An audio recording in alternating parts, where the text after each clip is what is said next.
लोग चाहते हैं कि आप आगे बढ़ें, लेकिन उनसे आगे नहीं। नमस्कार दोस्तों, आपका स्वागत है अटल के वीडियो चैनल पर। दोस्तों, आज आपको बहुत मजा आने वाला है वॉरेन बफेट की स्टोरी पर और साथ ही साथ आप बहुत मोटिवेट होने वाले हैं। वॉरेन बफेट 20 साल से दुनिया के 4 सबसे अमीर आदमियों में से एक रहे हैं।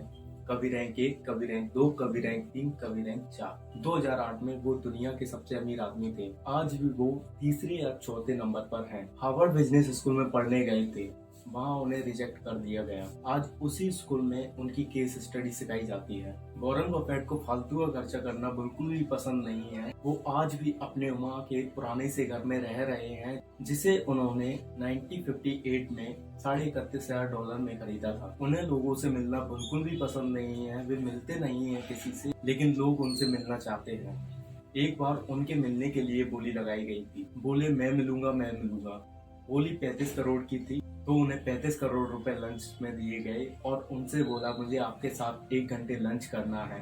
गौरव ने खुशी खुशी 35 करोड़ रुपए ले लिए और उन रुपए को दान में दे दिया। अब आप सोच रहे होंगे किस बेवकूफ ने उन्हें 35 करोड़ रुपए लंच में दे दिए। तो मैं आपको बता दूं, उसने यूं ही 35 करोड़ रुपए लंच में नहीं दिए। वॉरेन बफेट फाइनेंशियल एडवाइजर हैं दुनिया के बड़े बड़े प्रेसिडेंट के और बिजनेस टाइकून के। उनके शब्द शब्द नहीं है, समझ लो दुनिया के लिए पूरी दुनिया है। वह जो भी बोल देते हैं समझ लो गेम चेंज हो जाता है। अगर हम 1970 की 50 साल पहले की बात करें तो वो जिस स्टॉक को खरीदते थे उस स्टॉक में अगले दिन ही 10% मुनाफा होता था। वॉरेन बफेट 30 अगस्त 1930 को ओमाहा नेब्रास्का में पैदा हुए। इनके माता पिता का नाम हावर्ड लिली था। इनके पिता शेयर ब्रोकर हुआ करते थे। इनके पिता ने ही इन्हें पहला शेयर खरीदने के लिए गाइड किया था। उनके खून के अंदर बचपन से ही बिजनेस घुस गया था। 6 साल की उम्र में रिसर्च करने निकल पड़े लोगों को कौन सी कोल्ड ड्रिंक ज्यादा पसंद आती है। जाकर रिसर्च किया तो रोड पर देखा कि कौन सी कोल्ड ड्रिंक के ढक्कन ज्यादा पड़े हैं, तो उन्हें सबसे ज्यादा कोल्ड ड्रिंक के ढक्कन कोको कोला के दिखाई दिए। तो वो समझ गए कि लोगों को सबसे ज्यादा कोल्ड ड्रिंक कोको कोला पसंद है। तब वो 6 कैन 25 सेंट में खरीदते थे और जाकर के लोगों को 30 सेंट में बेचते थे। उस टाइम वो 5 सेंट डेली कमाते थे। और छोटी सी उम्र में जब उन्होंने कोको कोला का रिसर्च किया तभी उन्हें वहीं से रिसर्च करने की आदत पड़ी। जब वो 11 साल की उम्र के थे तब उन्होंने अपना पहला investment stock market share market में इन्वेस्ट किया, जो कि उनके पिता ने गाइड किया था। वहाँ पर सिटी सर्विस शेयर नाम का स्टॉक था जो उन्होंने $28 में खरीदा था। कुछ दिनों बाद वही शेयर गिरकर $25 पर आ गया तो उन्हें बहुत टेंशन हुई, अरे मेरा शेयर नीचे गिर गया है। फिर उन्होंने कुछ दिन वेट किया, टेंशन में तो सही। कुछ दिन वेट करने के बाद वही शेयर $40 पर आ गया।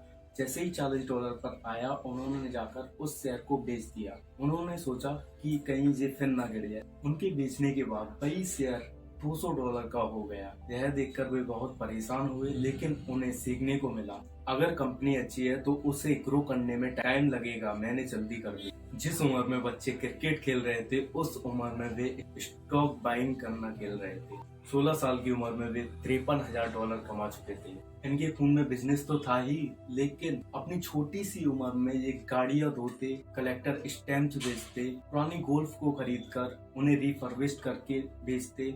उस समय ये एक टीचर की तनख्वाह से ज्यादा रुपए कमाते थे। 17 साल की उम्र में पिता ने बॉर्डन भेज दिया, सबसे बढ़िया बिजनेस कॉलेज। थोड़े समय तक वहाँ पढ़े और कॉलेज छोड़कर आ गए। माँ बाप को बोले इस टीचर से ज्यादा तो मैं जानता हूँ, पढ़ने में तो तेज थे ही। जो टीचर सिखाता उनसे हमेशा 4 कदम आगे रहते थे। इनके दादाजी की कहानी सुना। इनके दादाजी की राशन की दुकान तो थी। दादाजी ने बफेट से बोला अपने दोस्त के साथ, तुम ये सामान उठा उठाकर यहाँ पर रख दो, मैं इस काम के मैं रुपए दूंगा। काम करने में तेज तो थे ही ये। तो वॉरेन ने अपने दोस्त के साथ मिलकर सामान उठा उठाकर यहाँ से वहाँ से जहाँ रख दिया। सामान इतना सारा था कि उनके हाथ सूज गए।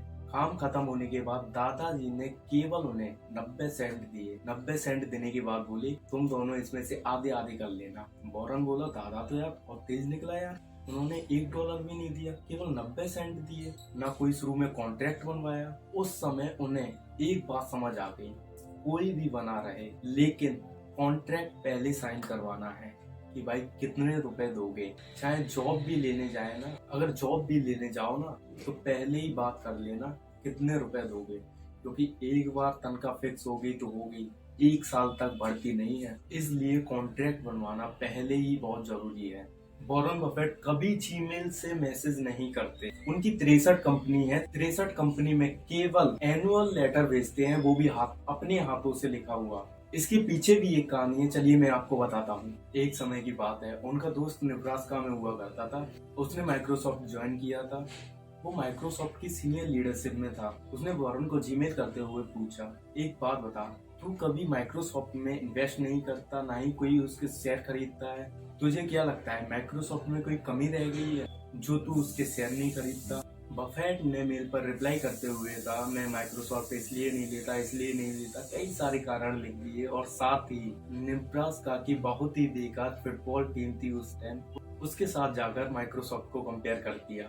अब वह मेल तो कर दिया, लेकिन कुछ समय बाद वहां की सरकार ने उस प्राइवेट मेल को ट्रैक कर निकाल लिया। उस मेल को पढ़कर वहां की सरकार को लगा, वाह, हमें इससे तो माइक्रोसॉफ्ट के बारे में कई चीजें समझ आ रही हैं। यह बात वॉरेन बफेट ने बोली है। अगले दिन ही द स्ट्रीट जर्नल के अखबार में छपवा दी। वॉरेन को बहुत बेकार लगा, मेल मैंने पहली बार लिखा था और जहाँ की सरकार ने मेरा प्राइवेट मेल अखबार में छाप दिया, वह आखिरी दिन था। उसके बाद उन्होंने कभी मेल नहीं लिखा। 63 कंपनियां हैं वॉरेन बफेट की। हर कंपनी के सीईओ को साल में केवल एक लेटर भेजते हैं, ना मिलते हैं, ना फोन पे बात करते हैं, ना कोई मीटिंग करते हैं। उस लेटर से ही 63 कंपनियों में हड़कंप मच जाता है। सारी यूनिवर्सिटी साथ बैठकर उस लेटर को पढ़ती है। उस लेटर में रहता है, तुम्हारे ये गोल है, तुम्हारा ये केपीआई है, आने वाले समय में तुम्हारा ये गोल अचीव होना चाहिए। केवल साल में एक लेटर देकर हड़कंप मचा देते हैं। अब आप सोच रहे होंगे, वो ना किसी से मिलते हैं, ना बात करते हैं, तो वो करते क्या है, ना ही मीटिंग लेते हैं। तो मैं आपको बता दूं, उन्हें बुक पढ़ने की आदत है। वो डेली घर पर 10 से 12 घंटे बुक पढ़ते हैं। मैं आपको बताना चाहता हूँ कि आज जो भी दुनिया के जो सबसे बड़े 100 अरबपति हैं, उनमें से 80% अरबपति खुद की कमाई से बने हैं, माँ बाप की कमाई से नहीं। याद रखना, पैसे ने इंसान को नहीं बनाया है, इंसान ने पैसे को बनाया है। दूसरों के कहने से बिल्कुल नहीं चलना, अपने दिमाग से काम लेना और जो तुम वास्तव में करना चाहते हो वही करना। अगर यह वीडियो आपको पसंद आई हो तो लाइक, कमेंट, शेयर जरूर करना।